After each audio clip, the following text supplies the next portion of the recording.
Price உட்காருவோம். கர்த்தர் உங்களை ஆசீர்வதிப்பாராக. 5வது வசனத்திலே நாம் வாசிக்கும் பொழுது, உமது கையில் என் ஆவியை ஒப்புவிக்கிறேன்.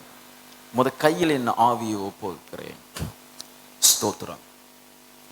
இதே வார்த்தையை ஆண்டவராகிய இயேசு கிறிஸ்து சிலுவையிலே சொல்லுகிறதை நாம் கேட்போம்.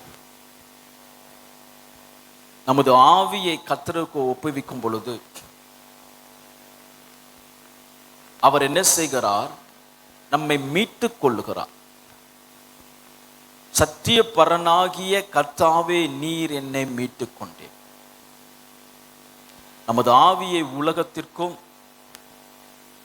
உலகத்தின் உள்ளவைகளுக்கும் ஒப்புவிக்காதபடி, நம்மை ஒருவரும் ஆளாதபடி, பாவமோ மனிதனோ உலகத்தினுடைய உபத்திரவங்களோ வேதனைகளோ மனக்கிலேசமோ நமது ஆவியை ஆளாதிருக்கும்படிக்கு நாம் நமது ஆவியை கர்த்தரிடத்தில் ஒப்புவிக்க வேண்டும்.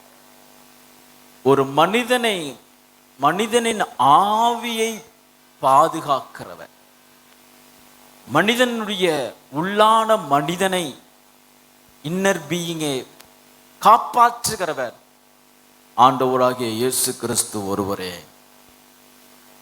தாவீதினுடைய வாழ்க்கைக்கும் அவனுடைய நடக்கைக்கும்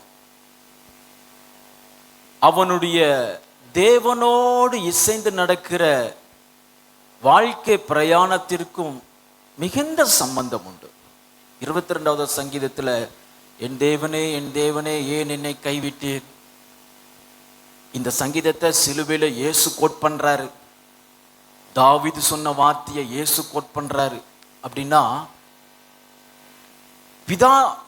குமாரனாகிய இயேசு கிறிஸ்து பிதாவோடு எப்படி நெருங்கி வாழ்ந்தாரோ அதே போல நான் அவரோடு வாழணும் என்று அவன் வாழ்நாள் முழுவதும் முயற்சி செய்தான். அதனாலதான் கர்த்தர் சொல்றாரு, அவன் என் இருதயத்துக்கு ஏற்றவன். என் ஆவி கலங்குனா யாருக்கு தெரியும்? தாவீதுக்கு தெரியும்.